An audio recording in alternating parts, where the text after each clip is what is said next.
देखिए जी, जैसे कि आज हमें भी पता लगा कुछ न्यूज़पेपर के माध्यम से, जैसे कि आप पढ़िए यहाँ पर बंगाल, गुजरात, महाराष्ट्र के ट्रैवल एजेंट टूर ऑपरेटर्स ने हिमाचल आने से किया बैकआउट।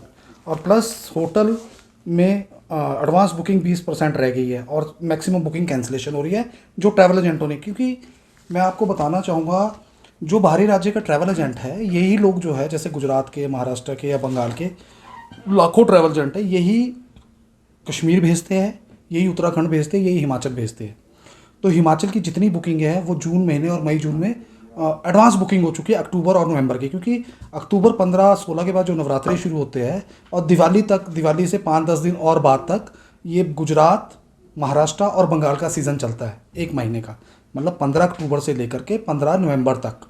तो ये एक महीने का बहुत फुल सीज़न होता है और बहुत मतलब अधिक, बहुत ज़्यादा मात्रा में, जिसमें 50-60% जो मात्रा है वो बंगाल के टूरिस्टों की होती है, कि वह दुर्गा पूजा होती है। उसके बाद जो 40% है वो महाराष्ट्र और गुजरात का टूरिस्ट रहता है, जो दीपावली और इसकी छुट्टियाँ पड़ती है।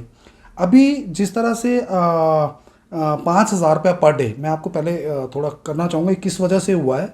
कुछ दिन पहले ये हमारे भी दिमाग में आई थी बात, क्योंकि पंजाब के, हरियाणा के और दिल्ली के जो टैक्सी ऑपरेटर्स है और वहाँ के ट्रैवल एजेंट जो है यहाँ पर आए थे सरकार से बात करने के लिए कि जो गाड़ी का टैक्स है वो पर डे के हिसाब से 5,000 रुपये लगा दिया गया है। मैक्सी कैब का, जो 10 और 12 सीटर वाली जो गाड़ी होती है, उसका पर डे हिमाचल में 5,000 रुपये टैक्स कर दिया गया है।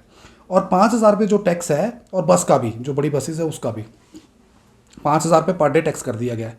मैं 30 साल से इस इंडस्ट्री से जुड़ा हूँ, ठीक है। और 30 साल में पहले जो टेम्पो ट्रैवलर का रेट होता था 2,500 से 3,000 रुपये पर डे चलता था।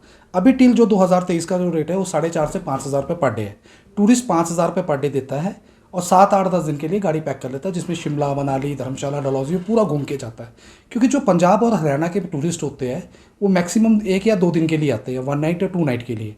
जो गुजरात के टूरिस्ट है, महाराष्ट्र के टूरिस्ट है, बंगाल के टूरिस्ट है, वो 8 से 10 दिन घूमने आते हैं और पूरा हिमाचल घूम के जाते हैं। और वो वॉल्यूम टूरिस्ट है, मतलब एक नहीं आता है, 10, 15, 20, 25, 50, 100 आदमी एक साथ घूमने आते हैं ग्रुप्स में। तो वो लोग जो है अभी हिमाचल की जितनी हमारी टैक्सीज़ है, हिमाचल में टेम्पो ट्रैवलर है, टैक्सी 1 लाख से 70-80 हज़ार से 1 लाख टैक्सीज़ है। उसके अलावा हमें बाहर की टैक्सियों की भी जरूरत पड़ती है सीज़न के अंदर। हज़ारों लाखों टैक्सी हैं जो बाहरी राज्य से भी आती है। तो जितने भी बाहर के ट्रैवल एजेंट हैं वो बाहरी राज्यों से भी टैक्सी लेते हैं। तो ट्रैवल एजेंटों ने इसीलिए वर्कआउट किया कि 5,000 रुपये पर डे ट्रैवल एजेंट ले रहा है टूरिस्ट से, और 5,000 रुपये टैक्स अपनी जेब से तो नहीं देगा ना वो, इसीलिए वो लोगों ने बुकिंगें कैंसिल कर दी वहाँ पर मैक्सिमम। तो यही कारण है कि वो लोग नहीं आ रहे हैं। अभी भी कुछ खबरें आ रही है कि चंडीगढ़ जैसे पंजाब में हिमाचल की गाड़ी को रोका जा रहा है, वहाँ से पिकअप नहीं करने दिया जा रहा है। तो है तो गलत है, सरासर गलत है, ऐसा होना नहीं चाहिए। कुछ खबरें आई है, कुछ ये भी है कि कुछ पंजाब में मैं पंजाब की सरकार से भी निवेदन करूंगा कि हमारे जो 17 सीट वाला टेम्पू है, बड़ा वाला टेम्पू, 12 सीट वाला नहीं, 17 वाला सीटर वाला टेम्पू, उसका टैक्स भी वहाँ 3,000 से 3,500 रुपये टैक्स दिया जाता है पर डे का, उसको भी कम किया जाए, ठीक है। और पंजाब में जो हमारे HP नंबर गाड़ी जाती है टेम्पो ट्रैवलर, उसका टैक्स 500 रुपये पर डे है, ठीक है। यहाँ भी वही होना चाहिए, ठीक है, पर डे के हिसाब से जो है। पर 5,000 नाजायज़ है, वो तो सीधा सीधा जो असर है वो टूरिस्ट की जेब पे जाएगा। मतलब 5,000 रुपये वो घूमने का देगा, 5,000 रुपये पर डे टैक्स देगा। मतलब अगर वो 10 दिन के लिए घूमने आ रहा है तो उसको 5,000 के हिसाब से 50,000 रुपये टैक्स देना पड़ेगा। अब इसमें कितनी सच्चाई है, इसमें मिसअंडरस्टैंडिंग है, इस तरह का हुआ है नहीं हुआ, वो अभी हमें सरकार से बात करनी है। क्योंकि सरकार कुछ पता लगा है कि सरकार कह रही है कि हमने 12 सीट और 13 सीट में टैक्स नहीं लगाया है, ये टैक्स जो लगा बड़ी बसों पे लगा है। अगर बड़ी बसों पे भी लगा है तो 5,000 रुपये पर डे बहुत ज़्यादा है। और रही टेम्पो ट्रैवलर की 12 और 13 सीट की, वो तो नाजायज़ है, वो तो हो ही नहीं सकता, पॉसिबल ही नहीं है। 100 रुपये टैक्स होता है पर डे का, 200 होता है, 300 होता है, 500 होता है पर डे दे सकता है टूरिस्ट। बट 5,000 रुपये पर डे टैक्स देना और उसके बाद 5,000 रुपये गाड़ी वाले को देना, 10,000 रुपये पर डे, ऐसा कोई टूरिस्ट नहीं जो इस तरह का देगा। पर अब बोलना मुश्किल है। अगर सरकार 1-2 दिन के अंदर फैसला ले लेती है और जैसे मीडिया में खबर चले जाएगी तो नेचुरली टूरिस्ट आएंगे। क्योंकि प्रॉब्लम ये है कि बुकिंगें जो है एडवांस में ट्रैवल एजेंट्स ने, बाहरी राज्य के जितने ट्रैवल एजेंट हैं उन्होंने उठा ली है बुकिंग, और यहाँ के ट्रैवल एजेंटों ने भी उठा लिया है। हम जो यहाँ के लोकल ट्रैवल एजेंट है उन्हें भी बाहर की गाड़ियाँ लेनी पड़ती है। कई बार जब हिमाचल की गाड़ियाँ कम पड़ जाती है तो हम भी पंजाब की गाड़ियाँ या हरियाणा की गाड़ियाँ या दिल्ली की गाड़ियाँ से अपना पिकअप करवाते हैं।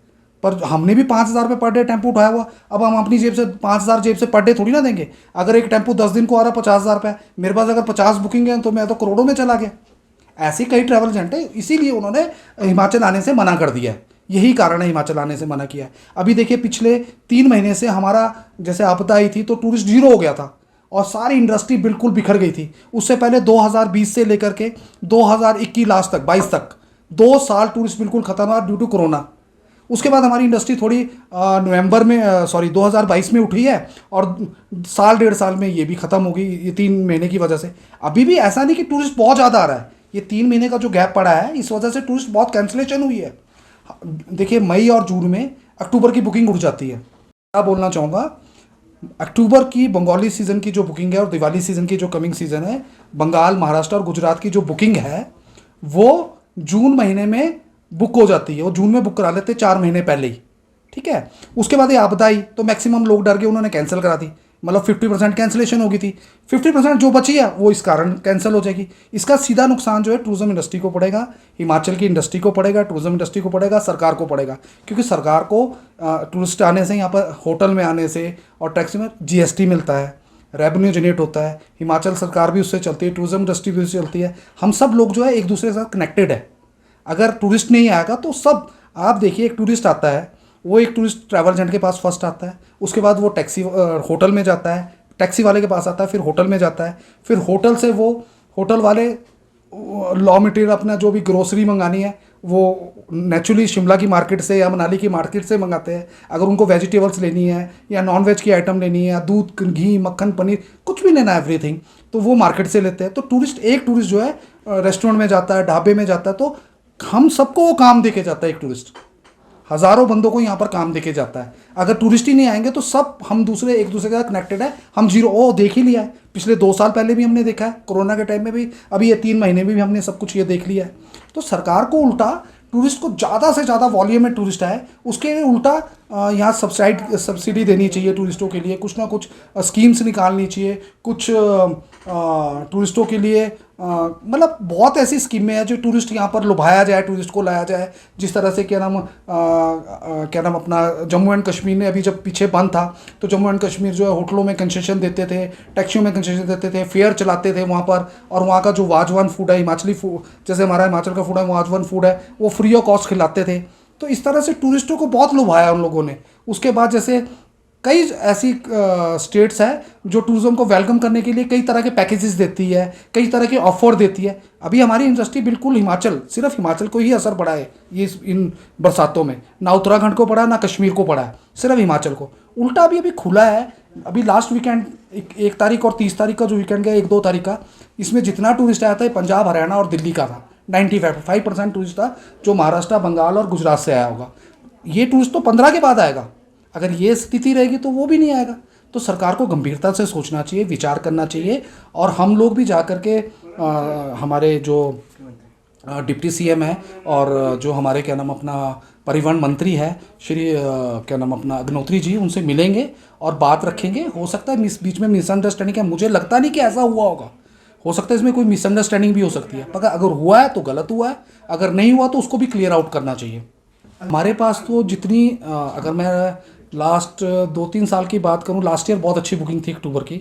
हमारे पास 70% जो हर साल 60 to 70% ऑक्यूपेंसी जो हमारी रहती है हिमाचल की, बेसिकली दुर्गा पूजा में, जो ये अक्टूबर का सीज़न होता है बंगाली और महाराष्ट्रियन और गुजरात का, 60 to 70 बंगाल की रहती है, 30 to 40% जो है अनदर स्टेट गुजरात और महाराष्ट्र की रहती है। इस बार 50% हो गई है, और ये होने से वो 50 भी ना कहीं चली जाए तो इसका सीधा नुकसान तो हिमाचल की इंडस्ट्री पड़ेगा ना।